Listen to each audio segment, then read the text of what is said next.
Now I'd like to ask Ben if he'd like to say a few words about his experience on the Purple Line from a more global perspective. And then I'll come back, circle back and talk about next steps and strategy. Thanks very much. As Gary mentioned, I am the chair of the statewide Maryland Transit Opportunities Coalition. And that really was brought together because we started seeing these big road projects, gigantic toll lane projects that would cost, $8 billion, $9 billion, probably in reality 20 or 30. And we said, what could you do with that money? And we brought the people together around the state. And for the same amount of money that will build toll lanes on the Beltway, 270, and BW Parkway, which I should probably mention, none of which does very much for Southern Maryland. You could build the Southern Maryland Light Rail. You could build the Red Line in Baltimore, which would be just a tremendous economic boost. It's what Baltimore needs in Baltimore. And you could build, expand service on our 3 direct MARC lines that you'd have all-day trains to Frederick. We just have organized a new affiliate in Frederick County called Trains Not Tolls. We've had a couple very successful meetings out there. And you'd be able to ride all day by train from Waldorf. It wouldn't be quick, but it's not quick to drive to Frederick or Towson or Elkton. And all of that would cost less than this toll lane project. So this is very feasible.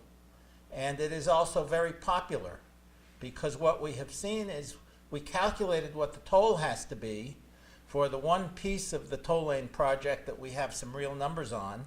And the rush hour toll to drive from Frederick to Shady Grove would have to be $41 one way. So we did not do any polls to find out how popular a $41 toll would be. But then the Washington Post just did one. They didn't even mention the numbers. And a majority of Maryland voters prefer investing in transit and are against this toll lane plan. So we have an opening here. And it's an opening that we can win with. And the experience of the Purple Line proves that. The Purple Line, I have to tell you, I wasn't even around for the beginning of the campaign for the Purple Line. I got involved a few years after. But that project was completely given up for dead a couple times. We had a Montgomery County executive who was against it. And we had a council that was evenly divided. But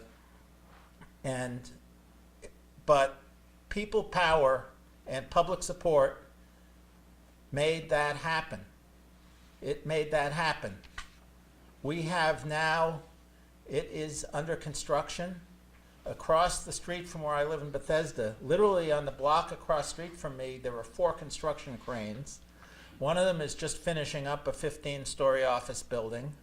The other one is on the site where the Purple Line station is going to be. The Purple Line station is going to be in the basement, and then there are going to be 3 towers, 18, 22, and 26 stories high. One of them offices and the other 2 apartments, right above the Purple Line, and then the Purple Line station will be in the basement, and there'll be an elevator down to the Red Line. So that can be done. And what did it was people power. And when the people organize, the politicians come around. And that has already happened here. You've got a lot of support. But you have to keep the people power up. We have now on the Purple Line, let me just say, you are already at the stage that we did not get to in terms of political support and environmental studies until around 2011 or 2012. It took well, it's taken you a long time to get to this stage too, but it took us a long time, and we had tough opposition because the Purple Line uses an old railroad track that goes through the middle of the golf course of one of the most expensive country clubs in the Washington area. And they have literally spent millions of dollars fighting it. But people power defeated that, and you, to be honest, you do not have that kind of obstacle. You have the public support, but you have to keep the people power there, and you'll win. Thank you.